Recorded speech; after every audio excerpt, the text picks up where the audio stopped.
Okay, I am back, everybody. Sorry for the mix-up. I don't know what was going on. It just was not capturing the game. But as you can see, I've got it fixed. Oh, man.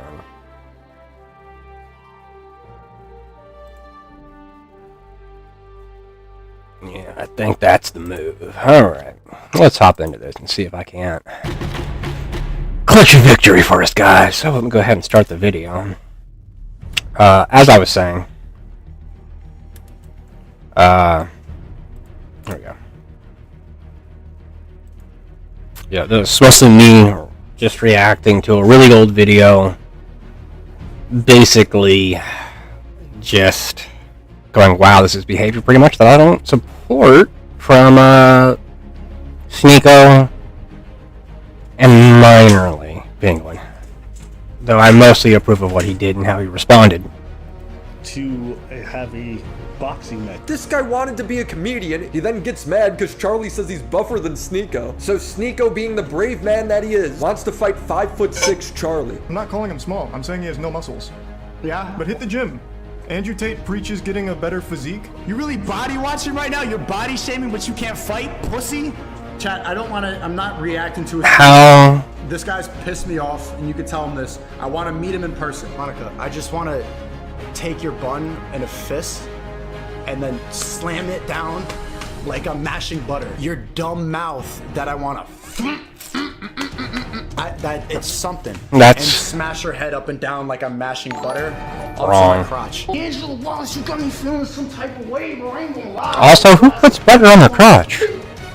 I challenge you. You want to box me, bro? Let's do a 1v1 boxing match. You say I belong to the streets. Yeah, I belong to the streets. No, you don't. On the streets, so we can do it in the ring, bro. Let's box. You fat lying piece of shit. I would beat the fuck out of you, Ethan Klein, if you said that about me. You lied to my name to my face. Let's get. You would do nothing. About me and let's box. And then finally, when Brandon Buckingham is down to meet Sneako, he's there to box him. They're both similar sizes. Mind you, this Brandon Buckingham said he wanted to run a train on Sneako's girl. Sneako would now rather just sit at home and tell jokes behind his computer. I'd rather I'd rather sit at home and yell at a camera, tell jokes. Than, you can't be doing that. My manhood falling flat for Brandon. You're gonna challenge to someone to a fight, and they're like, "We're down." Home and keep it all online. That's because you know you might. What happened? What happened to the streets? People are quick to call out people to fight, But they aren't quick to do it. And that's what I think happened with our people fresh and fit. I don't want to bring that back, but that's what happened when they challenged me because they think I'm fat. And then they saw the pictures, like, oh man, this motherfucker's real. Most of y'all think I'm fat. Sometimes you send me some fan pictures and fan arts that you send me, and you depict me I'm fat. I don't take no offense to that. I don't care. Married Bonvoy members save 20%.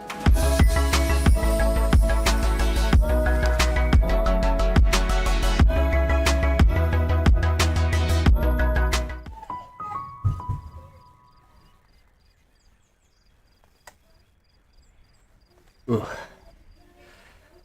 Okay. Whatever your business needs, Vistaprint can print it. Like packaging from tape to thank you cards, or merch from t-shirts to caps, even a logo that you can put on all. Can you put back on app and preach? Because you know what? I just don't care about that shit.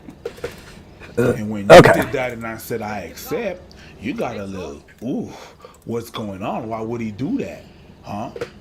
And then people of our fan starts, that's what I think happened, start to go in this DM and be like, yo, this guy is a bouncer and he does martial arts. You might not want to do that. Yeah. I'm pretty sure after they challenged you, you offered to fight both of them back to back. Yes, I did. Right? I did that. They was talking crazy.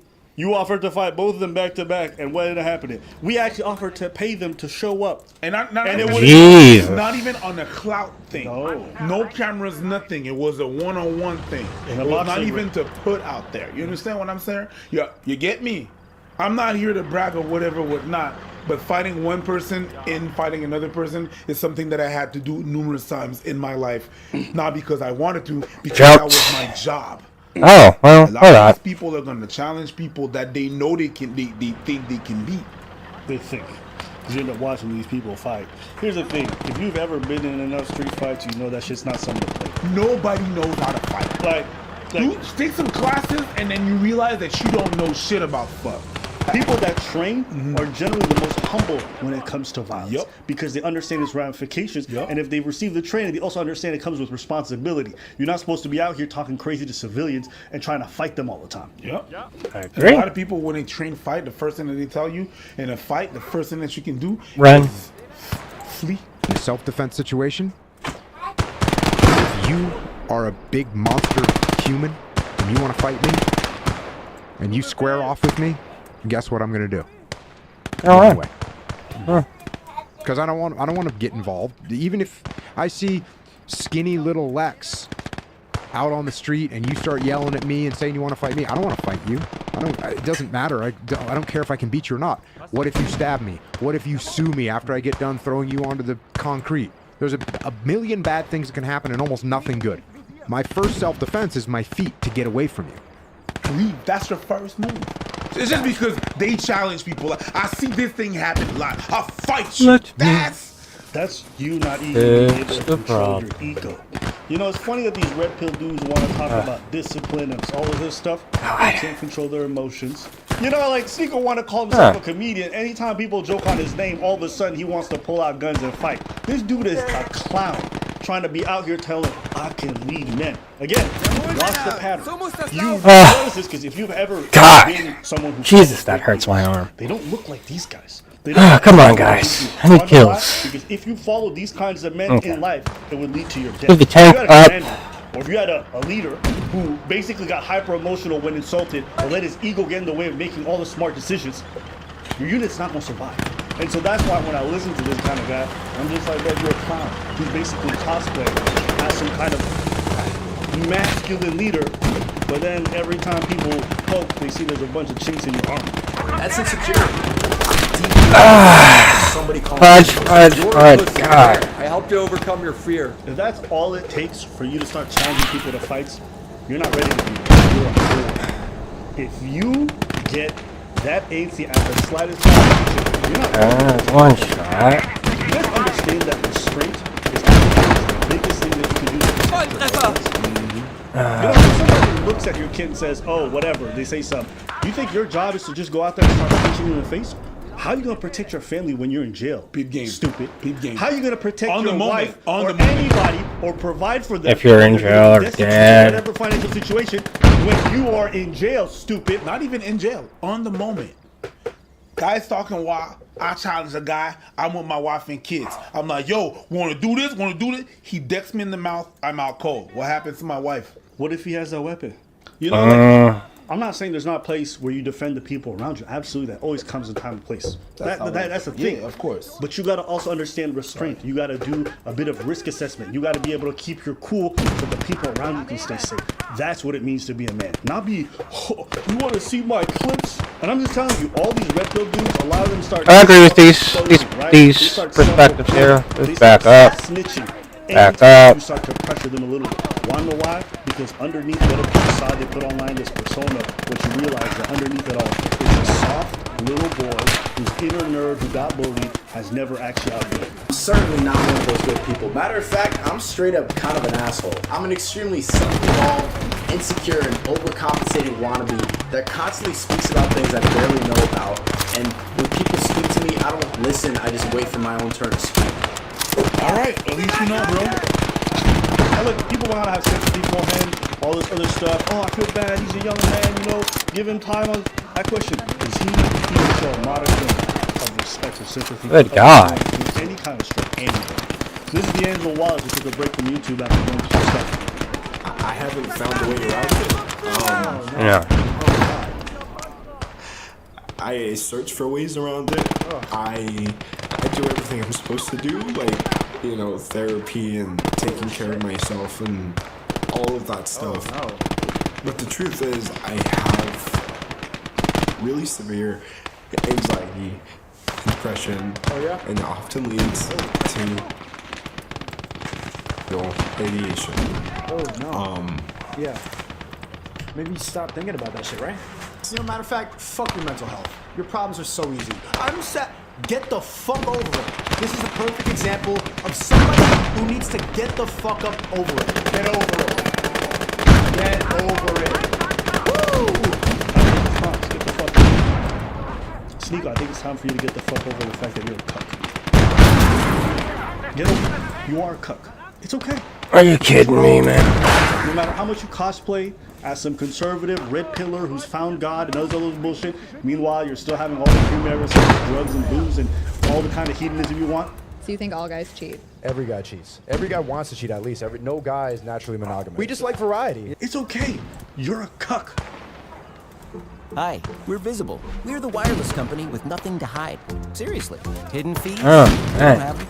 Annual contracts? Not our thing. Great wireless on just one line? Now that's more like it. Get unlimited 5G data powered by Verizon for $25 a month. Taxes and fees included. That's right. 25 a month means 25 a month. Every month. Yep, Sorry, yeah. hidden fees. Just not that into you. Sometimes the choice is just Visible. Switch today at Visible.com.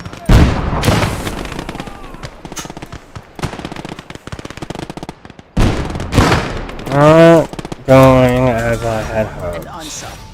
A season. And he's leaving a calling card. How do we find a ghost?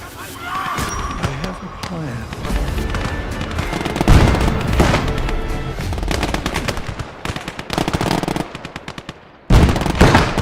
Nice. That's what everyone's always gonna see you as. Even though you hate that moment, even though that's what you're gonna be seen as. You need to go to some therapy and get over it.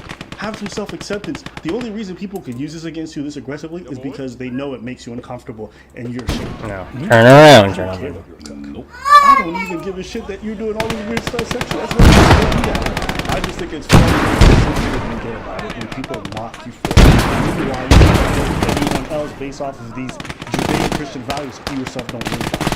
The hypocrisy right now. I don't care that a man sleeps with another man. What I think is hilarious is when you're a pastor who does anti-gay sermons, and then behind closed doors, you taking dick from Tyrone every other Sunday. Like the miles of dick that you took in your ass, I don't want to walk. Right? You want to talk about everyone else's sexual activities and how not straight these guys are.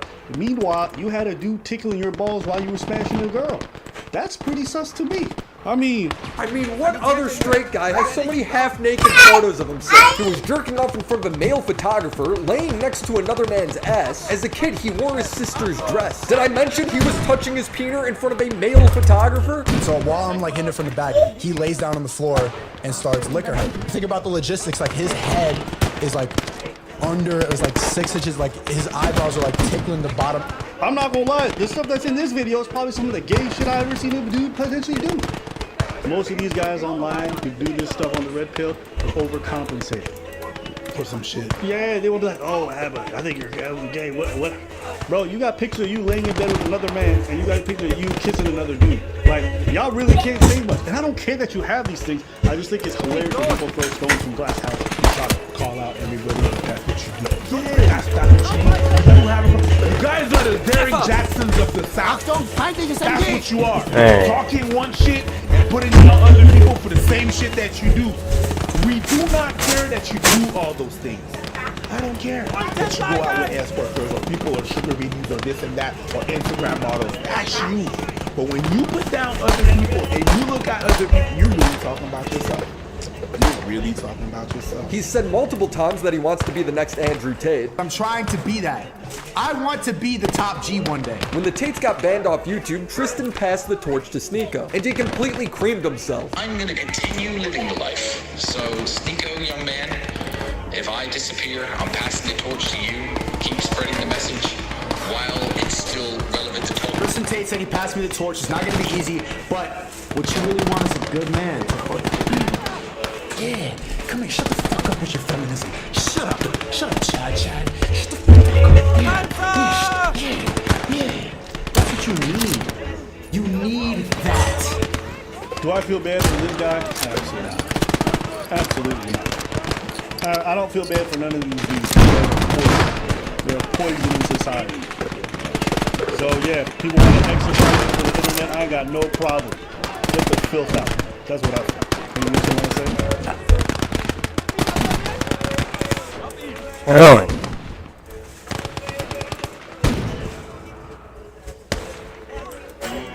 Monday.com is the ideal platform for any organization that is looking to make their work more efficient. For nearly 40 years, the Smyrna team has been assembling quality, award-winning cars, Come on, guys. trucks, Gotta get in the motors, fight and here. SUVs. Monday.com is ingrained in our work life and our project tracking and become an essential operating system at Nissan. The extensive customization allows us to build whatever we need, and for a large organization, it saves a lot of confusion and a lot of time. Monday.com allows us to connect all of the platforms we use through integrations. If we need to share a file with someone or a calendar with someone, we can do that with Monday. We've tried quite a few different platforms, and I've seen them come and go. I believe Monday.com has to stay in power because they're transforming as we're growing and transforming, so we know that they're going right along with us.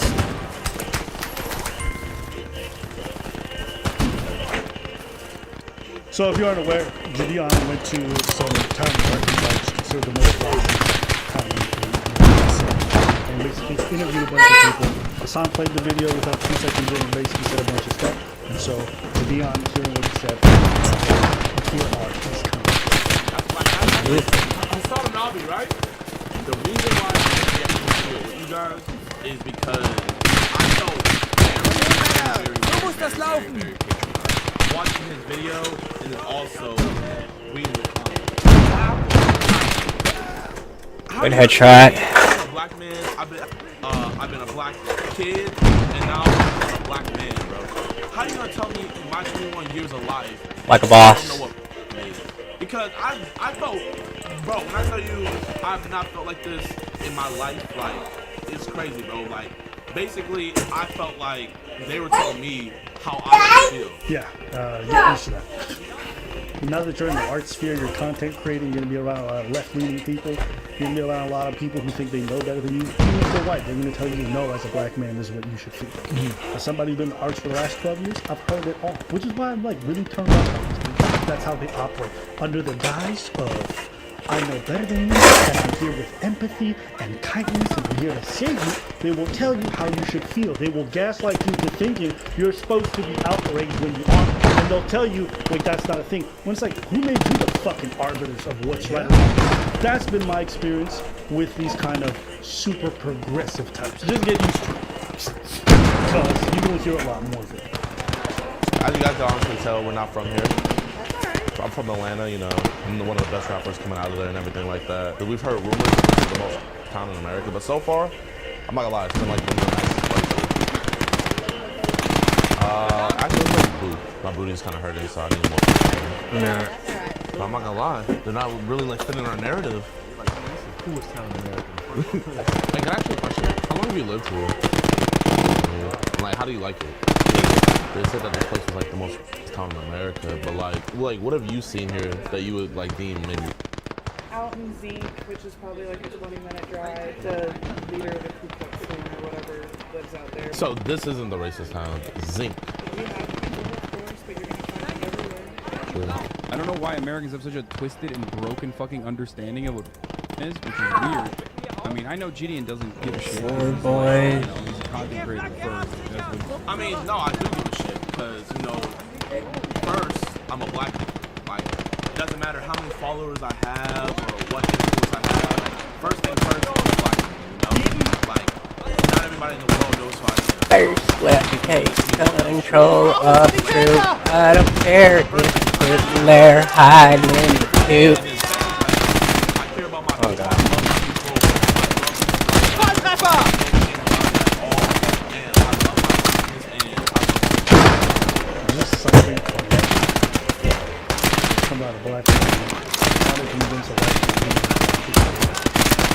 That's how bizarre this world is. You don't care about black folk. Ow, ow, ow, ow, ow. Fuck it. To this fucking random... To who? To Hassan.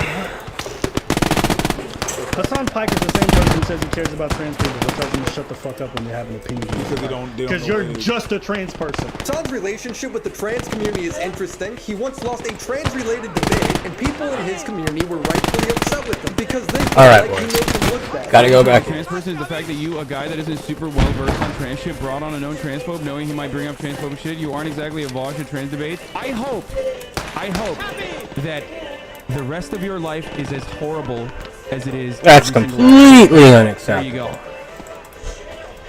Suck my dick. I guess when you're a child. I despise you more than anything else on the planet. You are fucking cancer. You are just a trans person. Sorry, you don't know what the fuck you're talking about. See, I always tell y'all, be careful of these fucking progressive people who try to fight you. There's obviously people on the right who hate minorities or hate them. Fine. But these people who come under the guise of wanting to help you. You're out of bullets. Malcolm X. Alright. Martin Luther King. Back it Martin up. Luther King and the polite racism of white liberals. He warned about this for a long time, where people come under the guise. This has been a thing forever. It's not new. It's not brand new. It's been oh, good old days. Just because they lean left, don't mean that they for you, or they understand, or they know better. But they'll convince you they do. And that's the same way with us as we got live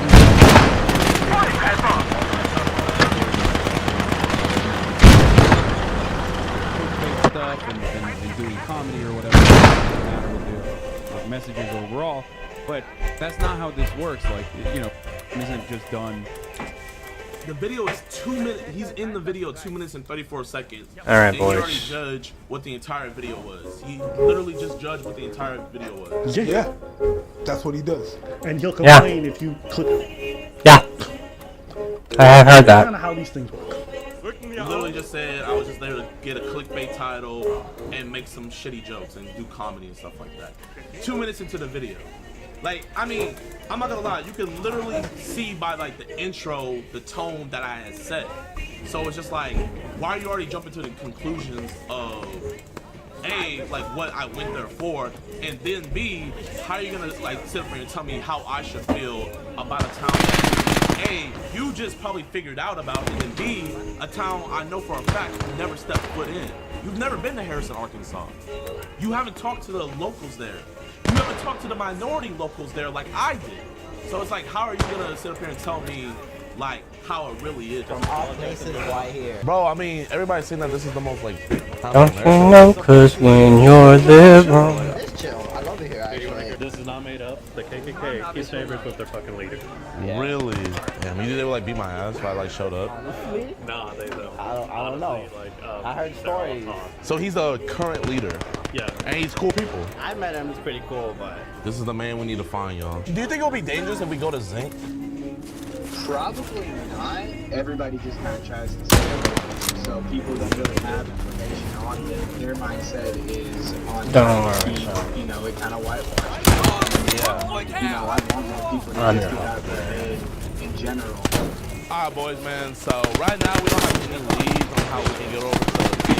So we're trying to see if we can find anybody that knows any people over there. So that way, like, we won't really be coming unannounced and stuff like that. I'm not gonna lie, that would be like really cool if we could get like an interview with the leader of the KKK. Isn't it crazy how like Sick. we went to the most racist town in America, but we're like, Man, thought that was gonna be a loss for a while, man. just the Arkansas flag. I was like, never mind. I lost my one tank. I was like, oh shit. I need to talk to him. We got some business in here. I don't like. Excuse me, man. Do you know Tom Raw by any chance? You don't. Do you guys know who Tom Raw is? Oh, okay. Let's see here. This is what journalism is. You have to find the scoop. By any chance, do you know anybody that lives in Zinc? You don't. Trying to have an interview with the leader of the KKK, Tom Robb. It's looking more and more like we just have to go out there. Attention, patrons of Walmart. I am trying to conduct an interview with Tom.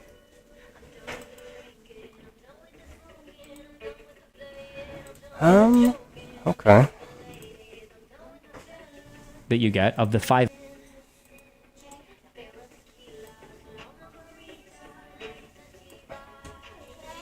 Let's get this all booted up.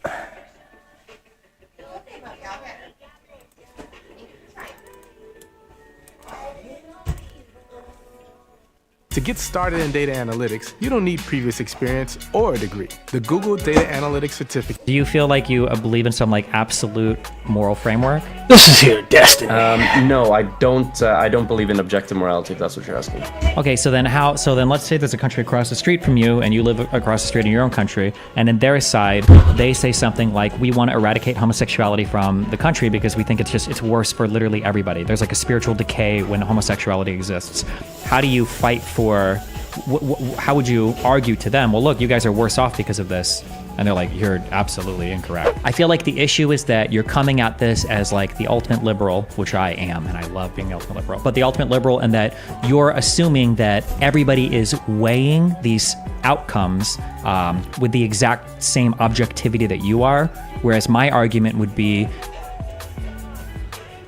I watched one of your recent debates, and I just have like a thought. Wait, can I? How long is it gonna take? Because there's another guy that was supposed to chat with me. I don't think that's gonna take too long. Can you hop in after him, or because I feel bad because I bumped this guy on 2 combos now. Yeah, sure, no worries. Okay, join. You can stay if you want. I don't care. Yeah, I'll stay. Lex is coming back. Gotta get ready. Asking serious question. The man versus bear meme. Is there any rational way to choose the bear? No, shut the fuck up. My God. Okay, what did you want, Lex?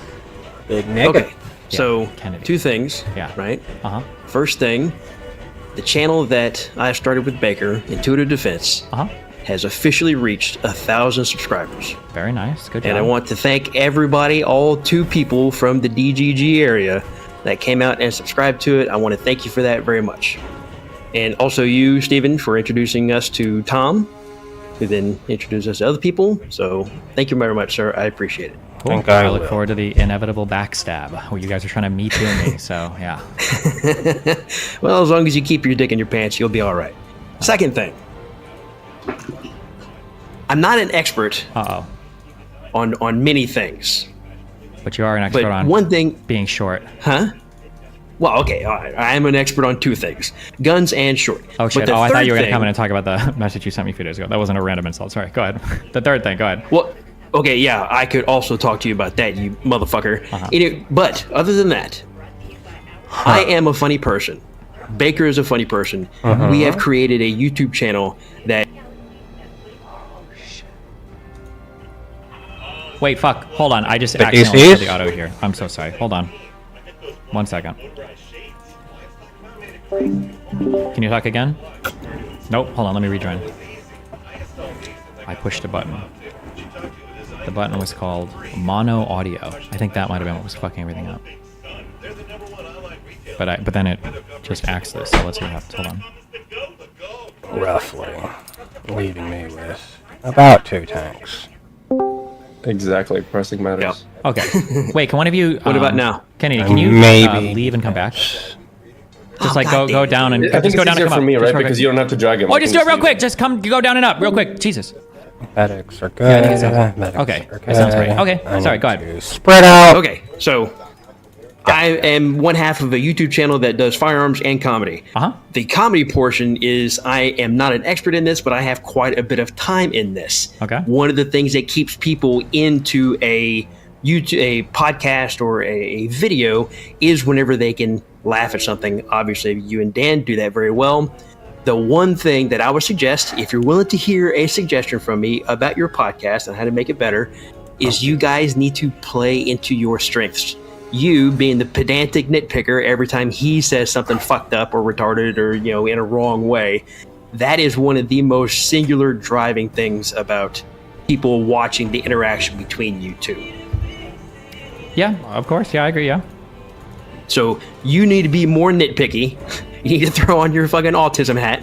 No, yeah, I Dan understand needs to that, get but it even has to, more drunk. the point that I was making initially is that like it has to happen over things that we care about. Like the banter and stuff only comes when it's a topic that we're both engaged in. It can't just be forced on like every single damn thing. I think that was. Oh the no, big it thing. definitely has to be something that you care about because there has to be, a reason to argue about it. Absolutely, but you guys care about so much fucking different shit.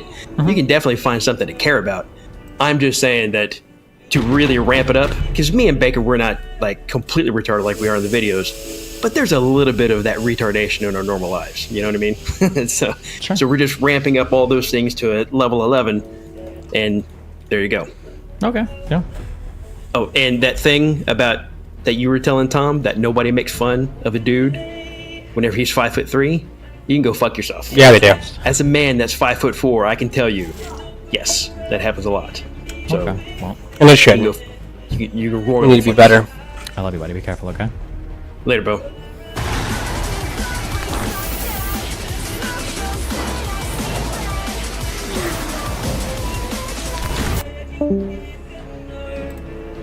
Yeah, so I watched your the debate with the sources cited, my bookshelf guy, and there was just I think a point that I was wondering about to see if you had already thought about it, or if you noticed it, or maybe if I'm misunderstanding it. In case you guys can hear so music, it's about the background. discussion you were having about Palestine, particularly from the historical perspective. But I promise, chat, this is not going to be another specifics about Palestine and Israel. This is just more broadly about rhetoric. So, I think the main question to start it off here is, do you believe that Britain's administration of mandatory Palestine after World War I was morally righteous? Morally? I have a lot of problems doing morals when it comes to international things because of the conflicting different countries that can theoretically have their own legal or moral bodies. I would say tentatively yes. I think it was moral. Tentatively yes. I'm like 60-40 on that. I mean, I could be pushed on the other way, but... Okay.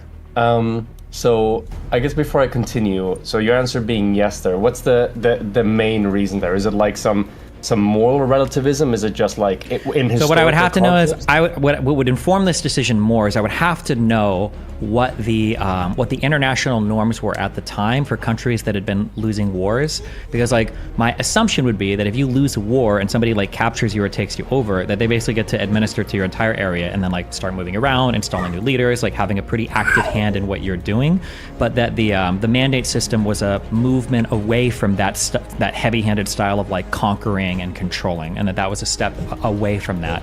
So as heavy-handed or as mean as the mandate might have seemed, it was actually an improvement to what had come prior to that. That's my assumption. But if you were to tell me, oh well, actually 1904 and 1907 and all this, when these countries lost wars, like it was immediately turned over to the local population, and then they created blossoming governments. Well, then I'm like, oh, okay, well maybe that feels a little bit more shitty than on the British side. But that's where my assumptions are coming from. Yeah. Okay, it sounds a bit to me like, it's not actually like, okay, I need to get more information about, the way that the British administrated to the region, and more like, I just need to get some relative context of everything else that's going on at the time and before then. Cool. So I'm wondering here, might it be the case that you're mixing up like a descriptive, like, okay, is this normal for the time, with like prescriptive, like they should have done this was right to do, this was wrong to do, or do you think those are one and the same? I think that the moral stuff is going to exist within the descriptive stuff, and it's going to heavily influence how I view something. So, for instance, let's say somebody. Here's an example, okay? Let's say that a guy is in a restaurant and he slaps his wife because she says something that he disagrees with, okay? And somebody asks me, do you think that it was like good that he did this, or do you think that he was bad that he did this, right? So if I'm looking at this in today's society and I look at everything that exists, my like answer would be like, oh, well, obviously this is bad. But then if you tell me, okay, well, this was in the year like 500 BC, well, now I need a bit more information. What if it was the case that if he was at a restaurant and the norms at the time were when your wife, spoke back to you, you have a calm conversation with you and you like figure it out, you disagree or whatever, and then I find out, well, this guy slapped her. Okay, well, obviously he's like super clearly in the wrong. But what if at the time, the norm was if your wife disagreed with you, you broke her arm, right? And now there's one guy who's like, okay, well, I think that breaking your wife's arm is unhinged just because you have a disagreement. I'm just going to smack her instead, right? Well, in that case, that guy's actually acting like pretty far above like the moral standards of the time. So I would evaluate that behavior a lot differently based on what is existing as the social norms of where he's coming from. If that makes sense. So you would evaluate it relatively, essentially. Yes, that's what I'm hearing. Yeah. Okay, cool. So then I think I have 2 points here then on that. So this specifically has to do with if anyone wants to see what particularly I'm talking about, just like a 20-second sequence from 2 hours 43 minutes and 4 seconds to 2 hours 43 minutes and 25 seconds, where you're talking about the right. Are you going to link? Wait, real quick. Are you going to shoot a link to the video or? Oh, if you'd like, I can. You can take a look at it first. Otherwise, I have it like transcribed here a bit, so I could just go over it verbally. Oh, never mind. Okay, yeah, that's fine. Then go ahead. Yeah. Okay, perfect. Yeah. So I guess the first thing would be, let's open the. Okay. So with regards to like evaluating things in a relative way, actually no, starting with the basic thing. So this is what happens during that 20-second in the debate. So generally what's been discussed up until this point, and what everybody seems to be more or less in agreement on, is that during World War I, the Ottoman Empire lost to the British, and then the British acquired control over the territory. And wait, I am so sorry. Hold on, I haven't done my super. Okay, I'm just sorry. Is that a nickname, or when you is that the same thing as the Ottoman Empire, the Ultimate Empire? Oh no, did I misspeak? Okay, well, fuck. Ottoman. Oh, you might have said that. I'm sorry, I might have just misheard you. I'm sorry. It sounded like you said the Ultimate Empire, but you might have just said Ottoman Empire. My bad. misheard, fucking whatever. You're fine. You're fine. I heard Ultimate Empire. What? You said Ottoman Empire. Okay, good. Yeah. Okay. So new debate tactic drop, by the way. Just accused of misspeaking. Yeah. True. So yeah, during World War I, the Ottoman Empire lost to the British, and then the British acquired control of the territory, and they did what they wanted with it. Then, you know, the first guy who was there, Dominic, he summarized your position, and he said, so Destiny, you believe that basically because the Ottomans owned this land, and then, you know, technically anyone can take it over, and the implication is take it over and do what they want with it. And when that was, you know, your position was characterized as that, you didn't contest it. Then Liam jumped in, and he said, you know, in a much more long-winded way, as is typical of professors, I found out in my last 3 years. But he basically says that, oh, okay, well, you're defending imperialism and colonialism, and that's a moral position. Because it sounds like you're saying, oh, because Ottomans owned it, then it can be taken over, and then the British government can do whatever they want with it. And then Dominic asks you explicitly, is that your position? And then you answer, in 1917, yeah, the Ottoman Empire collapsed, Britain had the right to do with it what they did. So because of the way that this kind of flows, it sounds like you're agreeing with your position being summarized, that this is all, you know, like right and all well and good, which I think that it seems like you do from asking you here. But you're also kind of signing off on the fact that, you know, this is an instance of imperialism and colonialism, which I'm not sure if you believe. Do you believe that that is the case? No, I don't think so. But okay. Yeah, then I guess this is colonialism. I wouldn't say, but imperialism. It depends on how you define imperialism, I guess. Yeah. Imperialism is a super broad term. I was going to focus mainly on colonialism anyway. Okay. But then we have one issue here, because then it's basically you saying like, hey, colonialism based. That is my position. Yes. Wait, do I say that? Well, so Liam says you are defending imperialism and colonialism. That is a moral position. Mm-hmm. Dominic says, is this your position? And then you answer, in 1917, yeah, the Ottoman Empire collapsed. Britain had the right, and they did with it as they would. Okay, sure. I largely agree with that, yeah. Okay. So that's the major thing there, I guess. But then with regard to the broader thing, which is, you know, you evaluating it, you know, in the context of the time, I'm not sure if, you know, if that makes sense in a way to evaluate it for, and I think I'll give it in like another example to kind of illustrate my point here. You know, if we switch out like colonialism or like the administration of a region towards some other historical thing, like maybe slavery, and let me know if the example is unnecessary and you can just engage with it right away. But if the debate would have been something like this, random historical example, I looked at something on Wikipedia in like 3 minutes, you know, it might be wrong, but doesn't matter. The point is the information. So in the debate, you know, you talk about that during the Gallic Wars, the Britannic tribes, they lost to the Romans. And the Romans, they ruled the Britannic peoples, and they did what they wished with them.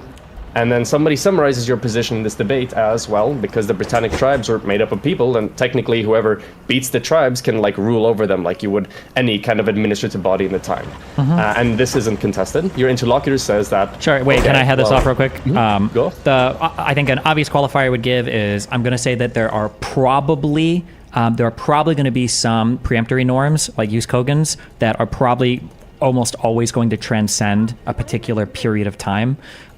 So, for instance, I'm repeating memes because I don't know what was actually true or not, but my understanding is that it was pretty common when you won wars in the past that you would like all the women and shit. Like that was just common. That was like part of a spoil of war. I don't know if I would ever. I don't know if I would ever say. Well, slavery, I think it's a little bit more complicated, but in terms of like being in genociding people, like non-military people, I would say, like, as a peremptory norm, I probably would never sign off on that. But in terms of like governing or administering to a territory or establishing governments, or like what you do with the people afterwards in terms of subjugation or like slavery, indentured servitude, or whatever, these things are going to probably revolve a lot more around like the norms of the time, as opposed to like certain peremptory norms where it's like, I don't think we probably should have ever done this. This is probably always immoral. Yeah.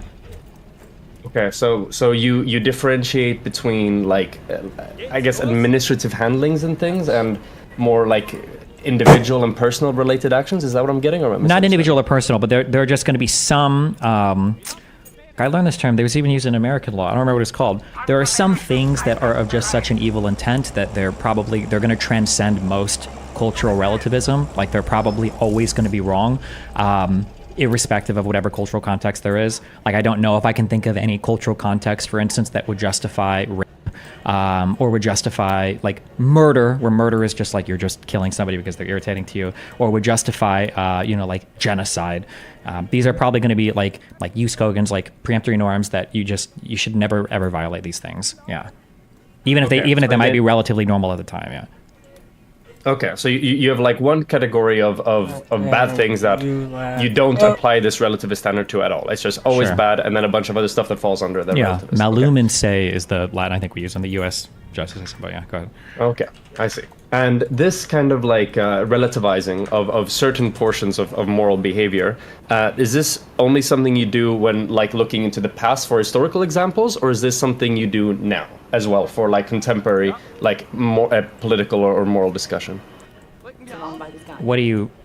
Can you say that again? Are you saying that like would I use relativistic analysis now, or would I only use relativistic analysis in the past? Is that what you're asking? Yeah, is it only when you discuss history, or is it? Well, I mean, it's a funny question. It's kind of like, the answer is yes, but in effect, it would be no, right? Like I would say, I'm going to analyze stuff in the past relativistically, but not stuff in the present, but that's just because I'm in the present. So like whatever I analyze for instance, whatever I analyzed in the year 2000 would have been like, oh, well, this is what's right or wrong. But now in 2024, when I look back, I'm going to be I'm going to analyze it as it existed at the time, right? Yeah, sure, but time is only one dimension of relativity, right? But if we look at like just like location or like different cultures and stuff around the world that currently exist, we're in the same time, but we're in different spaces. Would you apply this more relativism to like different cultures that exist right now temporarily, for example, or would that be different? It would depend on the thing. If you give me an example, I can probably ground it out in an example. But I would say that right now, I would say that there are probably international norms that I would expect essentially every single country to follow, irrespective of their personal laws or irrespective of anything else. And there are going to be other things that I probably would feel differently about in the future. Okay, so international laws, that's the case. If I'm not mistaken, I've also heard you, multiple times, stating and making, like very strong statements with regard to, for example, like the treatment of women or other minorities in Middle Eastern regions and stuff like that, where you're like you seemingly you have no kind of room for ethical relativity there when you talk about, obviously there are superior cultures and there are inferior cultures, and that doesn't come in there at all. So why do you think it is that? Is that because the type of thing you're discussing there is in this like ultra bad category? No, I think this is going to be, the context of the conversation is going to be a lot different there. Generally, those conversations are going to be talking to other Western people, and I'm going to say that because I'm assuming that we've got a similar set of values. I'm say, well, our culture is obviously better than this over here based on our particular values. That's going to be those conversations. It's not like the things that they do in that country are like so obviously bad that we need to like invade and change those things. More just that like with the shared set of values that we have and the goals that we have in common, our set of values is superior towards working towards those goals than those particular societies. Okay, so then, one quick point and then a question. So the quick point is that I think it's possible to have like a condemnation sounds like a very strong word, but to be able to recognize that something is morally wrong, and that doesn't necessarily mean that, okay, it needs to be sufficiently wrong to the point where, an invasion, for example, is justified, which is what you mentioned now. But I think that the question that I'm going to ask, to follow up on this is like, let's say that you're discussing just with an individual, who might believe in, like a cultural framework that is a lot more reactionary and conservative with regards to minority rights and stuff like that. Would you, in that situation, you know, accept them being like, okay, well, you know, where I'm from and in these areas, then, you know, it's seen as being okay. Because now it's not like you're talking to somebody who shares your culture and you're like starting from that common ground. Now you're starting from a different ground. But would you accept that like relative excuse or argument for that behavior then, or would Yeah, if he's describing his own culture, sure. Yeah. Okay. So, okay, that's interesting. Personally, I don't think that that relativity. I don't think that's an argument that I would accept if I'm having an argument with somebody. Do you think that like should every single country on the planet share the same like laws? I think laws we're taking it one step further, but I will say this, and I would be surprised if you disagree. You know, I have my ethical principles and, you know, my moral prescriptions and frameworks that come from that, and I believe it would be better, the world would be better, if everybody acted in such a way that, you know, was in support or that matched with these ethical principles and moral foundations. I don't think I necessarily disagree with you, but the issue is that everybody thinks that about their own ethical principles. So, yeah, but you would never. But at some point you still need to be able to empower yourself to make prescriptions. But it sounds like the way you're empowering yourself, because I mean, obviously you're a hyper prescriptive individual, right? You know, you're doing these streams, you do all this political engagement. You know, you're trying to affect and cause, you know, change in terms of, you know, affecting outcomes that you can get more than the average person, you know, ever could. So in that situation, you are still absolutely like empowering yourself to exercise and believe that, you know, your morality is the best.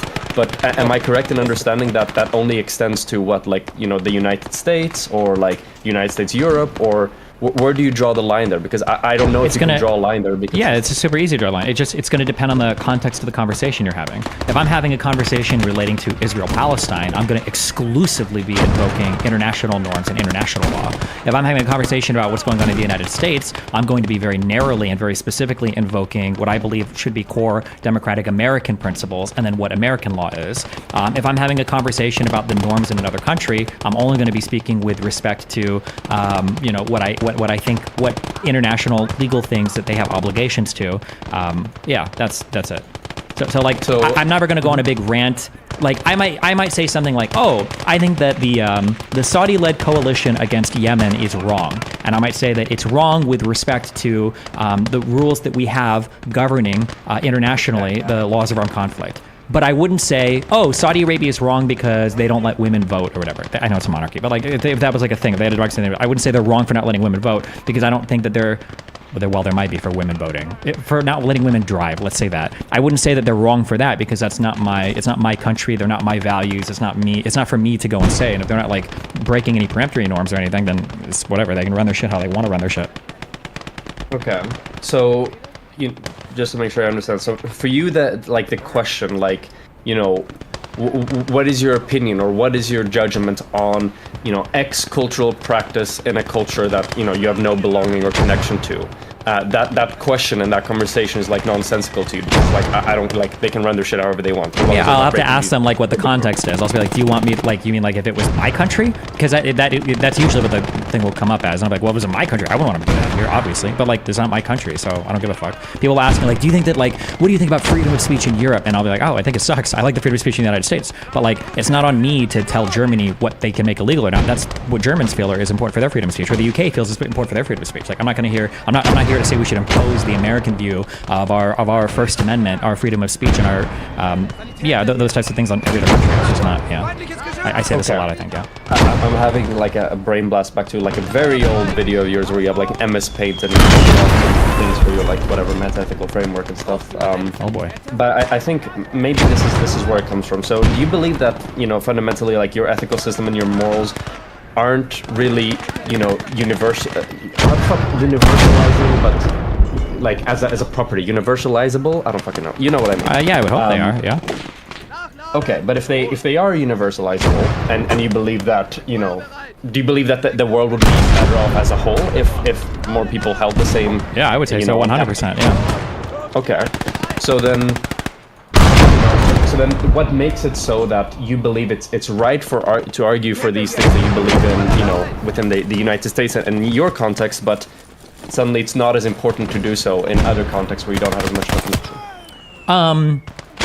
I mean, I think it could be, depending upon the context. Like, let's say that I decided I wanted to join an activist group, and our goal was to go and protest in other countries or bring awareness to countries that don't champion, like, women's rights to vote or people being gay without being executed or whatever, right? That might be a thing that I feel like I want to spread to the rest of the world, but otherwise, the reason why I wouldn't say I have the ability to impose my particular moral system on every other person is because I think that part of my moral system is probably respecting differences of opinion. It's going to be a very liberal point of view of like having people that have big disagreements with me about morality, but me being allowed to live next to them without them killing me, and then me living next to them without me killing them.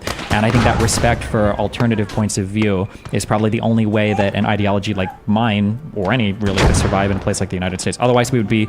I think that if I take the point that like I should be able to essentially enforce my moral point of view onto others, we very quickly enter a world where it's like, okay, well, everybody pick up your sword and fight. We're going to find out whose morals win at the end of the day because we're going to start killing each other if we can't agree on these things. Whereas having a slightly more tolerant point of view for a diversity of opinions allows people to coexist with different moral systems without having to kill each other to figure out who's just the best.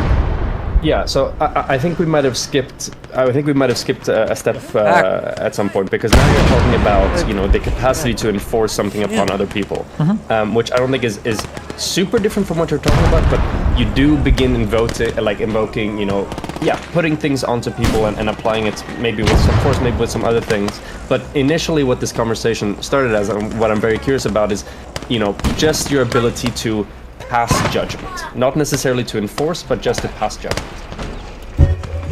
Does that change anything you just said, or not? It's just, it's hard to pass judgment in a completely and totally different cultural context.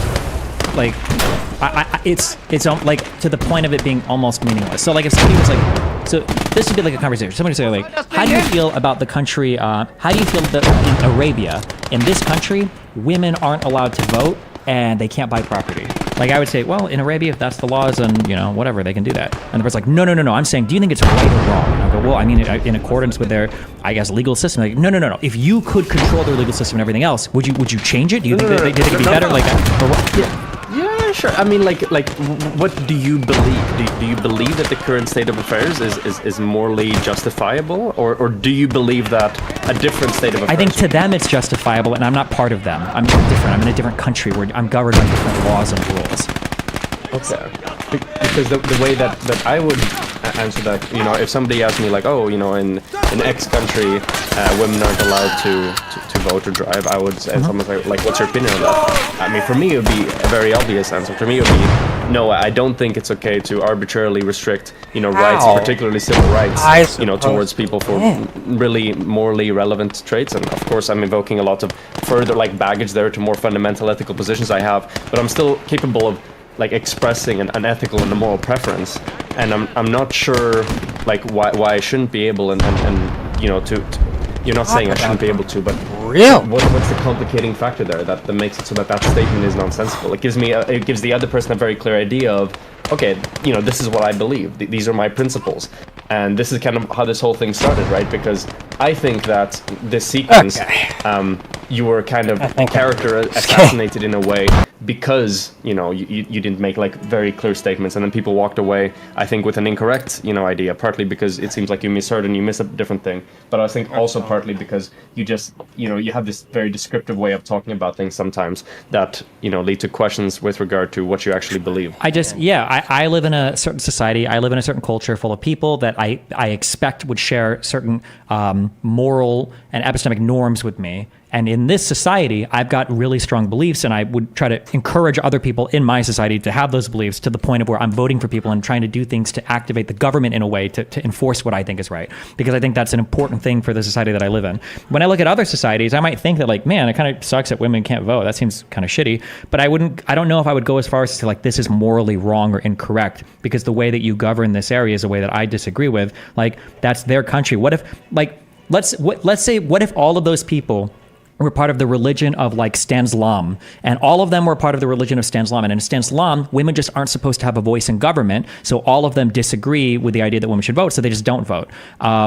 Like, is it like, who am I in a different country that's not part of their religion, that's not part of their country, to say like, well, I judge what they're doing as being incorrect, right? Like they could look at me and they could say, okay, well, you know, this guy is, you know, bisexual. I think that's incorrect. Like, okay, but like you do your shit in your country, I do my shit in my country. As long as you're not violating any peremptory norms, you're not like mass raping or genociding or doing like insane shit like that. Like you're free to have differences of opinions in terms of like certain rights that people might get for certain things or ways that your government administers to your people. Yeah. Yeah, but ideally, you know, I think if we always retreat to you're doing your thing and I'm doing my thing, we kind of lose the ability to, you know, like make evaluations and engage in cross-cultural advocacy for things. Is that just something you believe is like non-fruitful, or is it? I mean, I think that cross-cultural advocacy is fine. Like I said before, like if I worked in like an advocacy group that did like international advocating for women's right to vote or something, like that might be something that I would say like, oh, okay, well, I'm part of this group and I think this is really important as like a worldwide value. We should all push for this. Then maybe. I just tend not to have, again, as long as you're not violating international law peremptory norms, I just don't think that I am, I just don't have very strong opinions about how people operate within their own countries or their own territories. Okay.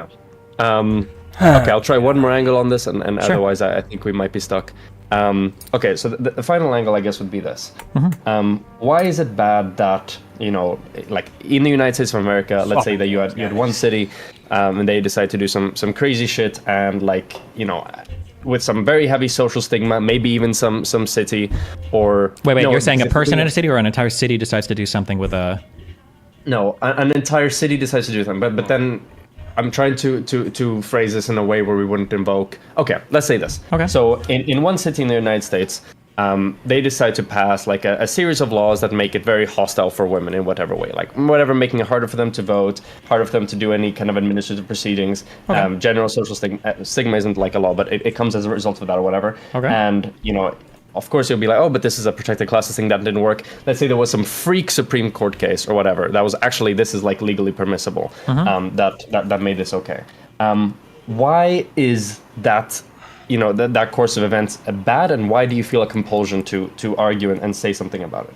Because I identify, I think, with a core group that this particular thing is now saying, and if that is like if it's far enough outside of my values, if there's a big enough incongruency, then I would work really hard to fight against that. Because if you're doing something in a part of the United States that changes fundamentally what the United States stands for or believes in, and I feel like I don't stand for or believe in those things, then I would want to slowly kind of change the laws or change the United States back to that thing or to that thing that I in particular believe in. But it's because I'm part of the United States. It's my country, right? Okay, so now I think this... So you mentioned... Yeah. So I like, think here's the two thing, main actually. things. Here's the thing. Yeah. Let's say that I don't remember what it's called, the U.S.-Mexico-Canada trade agreement, I think. It's the replacement for NAFTA, right? trade. Let's say that I'm part of like a huge trading bloc with a couple of countries. And as part of that trading bloc, we negotiate economic things. Well, as part of that negotiations, I might say something like, if you want to trade with us, you need to... I'll just say broadly, like you can't have slaves, right? We're not trading with people that don't have slaves because that's a value that's important to me. And if we're going to join this like larger body of things where we're like a conglomerate of things, this is a value that I want to share to do business with you. You know, if you want to go do slavery and export goods and services to other people on your own time, that's fine. But if we're going to be part of like a thing, this is a value that I think is strong enough that it supersedes my country and it needs to be included in this like intra-governmental thing or intergovernmental like superstructure, if that makes sense. So ordinarily, I might not care what Mexico does or Canada does with their people, but now if we're joining like other agreements with each other, well, now I do care because now you're becoming like reflective of the things that I believe in. Yeah. Okay. So... Yeah, because you mentioned two main things, and I think I'm beginning to understand this now. Sorry, so the first thing was being, you know, having the identification with the group, that this thing is happening in, and the second one is it being sufficiently far outside of my values. I think we agree that the most critical part of this, maybe not the most critical part, but what's, you know, the thing that makes it different from the other situation cross-culturally is really the identification with the other group, right? Because it being far enough outside of your values, that exists in both cases, but because it's not really like your group, you don't feel the same compulsion to say or pass judgment on it as you do if it's your own group. There's going to be, I don't have like, all I know are the peremptory norms and then like law. So I don't have a name for every single thing, but I think intuitively all of us agree that values become more important, the closer they get to you, right? Yes. So if I with walked to a Japanese person and they said something about immigration, I'd be like, okay, that's like, you can do what the you want. If I'm in my country, I might have a much stronger opinion on it. If I'm thinking of my city, I might have a really strong opinion on it. Well, we're going to be a sanctuary city. I might not say that the entire United States should have open borders, but in my city, we're not turning people over to immigrants anymore. Fuck you guys, right? And in my household, I might have a really strong opinion. Like, if you're my kid, if you're my son, you're going to believe this thing under my roof. Like, I might enforce that via like, if I think you're saying crazy shit, I'm going to punish you, right? So I think the closer things get to us, the more congruency we're looking for beliefs, and we'll even try to enforce that, right? I'm not going to be friends with somebody who believes this or that. If my coworkers believe something too crazy, I might not work here, whatever. Yeah. And then the farther away you get, the less of an interest you have in changing those particular things, I think. Yeah. Okay. Nice. Okay. So from me, the way that, and I think this informs my main thing, with this, and I 100%. Wait, real quick. Yes. Do you agree with that, or do you disagree with that rough summary? So yeah. Okay. So I agree that the proximity effect is absolutely there. Like, it's absolutely the case that we have a greater degree of consideration. Now, I think that there is a difference between, do we have a higher emotional need or like engagement with something versus does it make it, more or less, righteous to care about? And the way personally, that I would handle this is, I think that there is a certain degree of proximity where it actually substantively changes the ethical calculation of things. So what I mean by this specifically is that I think, it's okay to have a higher moral evaluation of, for example, your close friends, your family members, your lovers, than a random person. If you're approaching this from an entirely non-proximity thing, you'd be like, oh, but these are all identical, this is all the same thing. But I think that there is actually value in valuing those closer because I think, in a society where there is a higher degree of moral consideration to those closer to you, I think it's more conducive to the emergence of support systems and stuff like that for people who need it. That wouldn't be there if everyone cared about everybody else equally. However, I think outside of that very close and tight proximity, broadly, I think that there's pretty much an equal degree of compulsion to pass judgment or to take action, whether it's somebody living on the other side of the country where I'm in right now, or somebody living on the other side of the world. So to answer my own question that I asked before, like, how do you arrive at feeling that something should be done here? I would arrive from it, rather than centering kind of myself in this, like, oh, I identify with the group, it's far enough outside of my values. It would be, sure, I have my system of, whatever, suffering and stuff like this is not a very good thing. The people that are over there are just as sentient and capable of suffering as I am or as anybody else is. And I believe that this thing that is going on there is causing, suffering or a lack of happiness or whatever, and therefore I believe that something should be changed. So to me, I'm centering the kind of like target in that thing rather than myself, and I think that's where the divide might be. Can you explain that last part? What do you mean you're censoring the target instead of yourself, or what do you mean by that? Centering, yeah. Because when I'm the way that you answer the questions, like, and this might have just been because you came into it and like thinking about it in a different way because of the way I phrased it or whatever. So you can feel free to correct me if I'm wrong. But the way that you answered that was like, okay, I feel like I have a compulsion to do something in the city example of the United States because, I identify with this group, this is my group, it's far enough outside my values, and it changes something about the US, the group I'm a part of, that I disagree with. Sure. If I were to answer that question, it wouldn't really necessarily have to do anything with my identification in a group. It would just be like, okay, I have this ethical framework.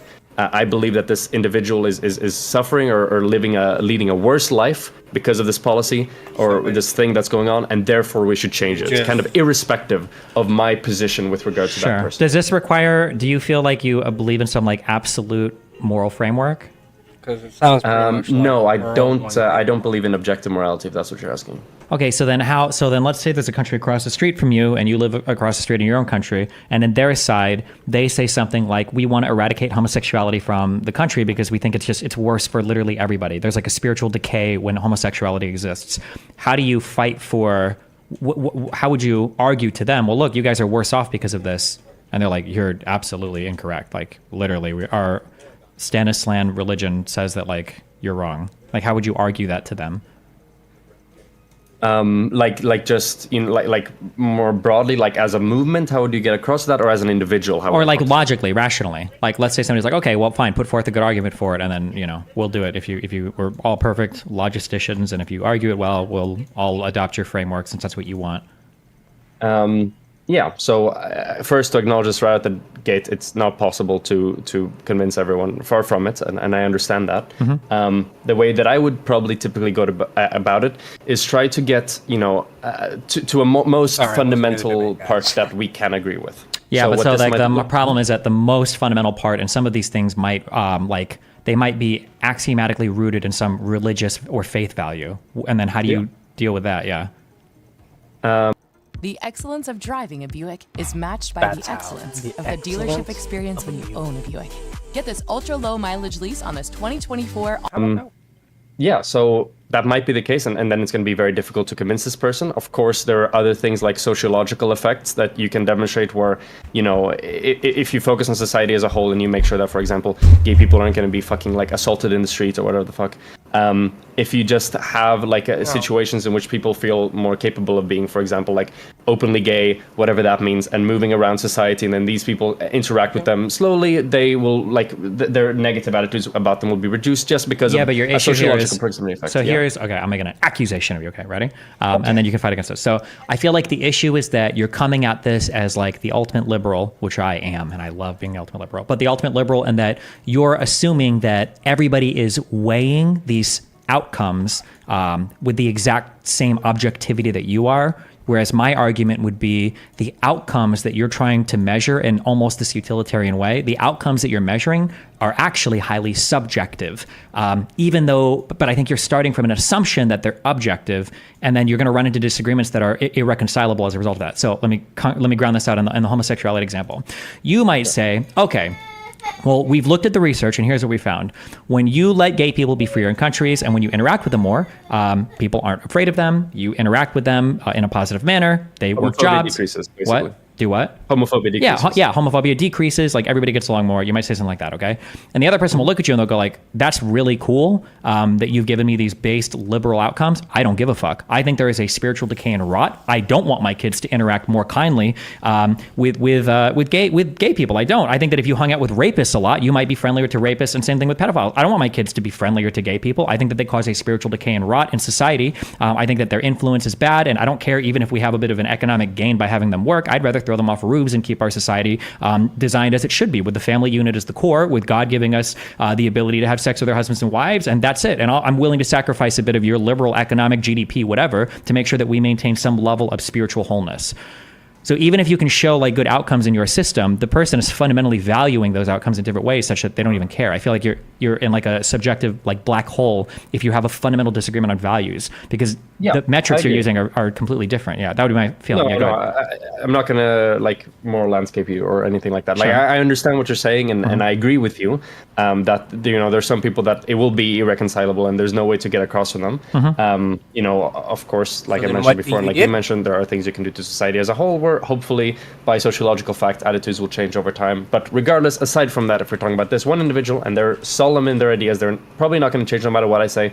Then well, here, fine. wait, real quick. I'm not trying to use this as like, here's a real life example with a religious person. I'm trying to like logically demonstrate what I believe is an irreconcilable difference, meaning you have differences in values that are axiomatically rooted outside of any epistemically accessible framework. I can't generally argue with somebody outside of their religion. I can't argue them out of their religion. It's theoretically it's impossible. Now, outside of logic and practice, emotionally, it might be able to happen. But in terms of just raw, pure logic, I can't argue that. I can't argue those values away. So that's why I typically have a different set of standards for different countries. It's like these people might come from a whole different value system, and I don't believe that mine is like objectively universally correct. So I have to grant, there are going to be some different values, and we just have to agree on some preemptory norms, and otherwise people are allowed to operate as they want. Yeah.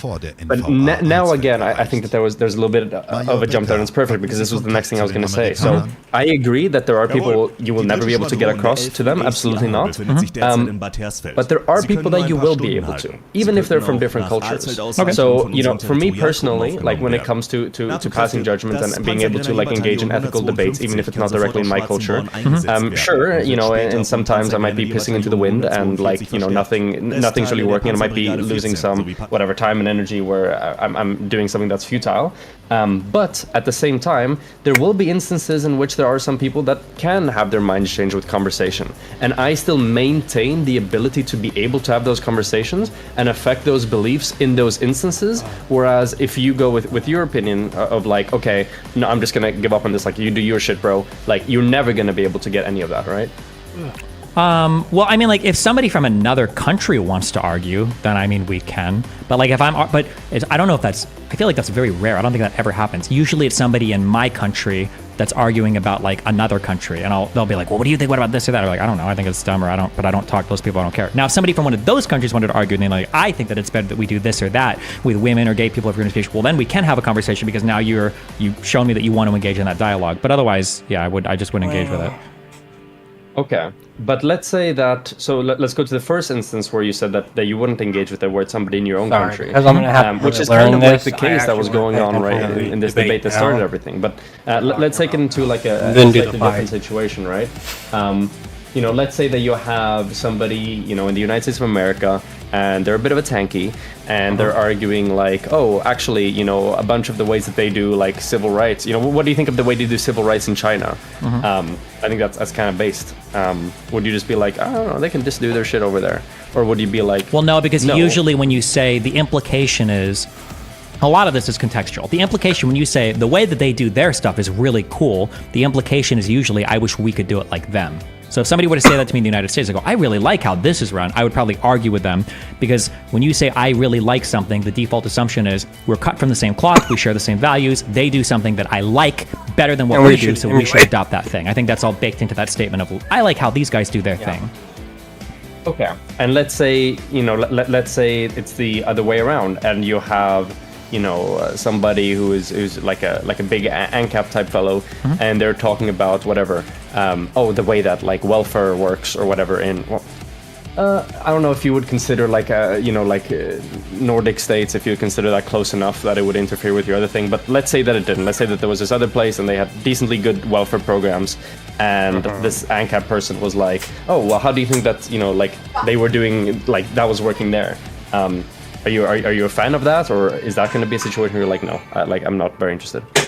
Well, if I say that I really like a particular thing in another country, then it would be the exact same. I would evaluate the exact same as when the other guy said he liked the tanky policies. Yeah. When I say I like it, I would say like, I think that we should adopt that particular thing. I think we should change this in our country. Okay. And generally, now this is going to be contextual. Like we're having a debate on like, who handled COVID better, Norway or Sweden, because they had slightly different approaches. Well, then you'd have now it's going to be contextual between these two countries. It's not going to necessarily mean like I want to adopt these norms. This is all going to be pretty contextually dependent, right? Okay. Now, let's say that there is a situation, and I'm going to make this more abstract because I can't think of as many examples, but there is an individual and they're trying to paint you in a way. Let's say that they're trying to paint you as in whatever. You're hostile towards like a certain racial minority or whatever. And they're like, okay, you know, like, what's your opinion on country X, which engages in some form of like pretty overt racial discrimination? How would you answer that? What's my opinion on country X? Oof, I feel like it would super depend on I think it would really depend on the conversation and who's asking and for what purpose, on how I would answer that question. Okay. So let's say somebody would ask me, let's say that I'm like debating a hardcore conservative, and they were to say like, okay, well, you know, the Soviet Union and Red China were failures in every single fucking way. Okay, so how do you deal with that, Destiny? My response would probably be something like, well, hold on, these countries actually had a ton of economic problems, and they made massive leaps in industrialization in really quick time spans, and they became like some of the largest and most powerful. They became the superpowers during the Cold War, and then now China is like an economic giant, right? I would probably give that argument if a conservative came out. But if a lefty gave me like the exact same argument, because I would imagine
Alright, I'm going to take a little break.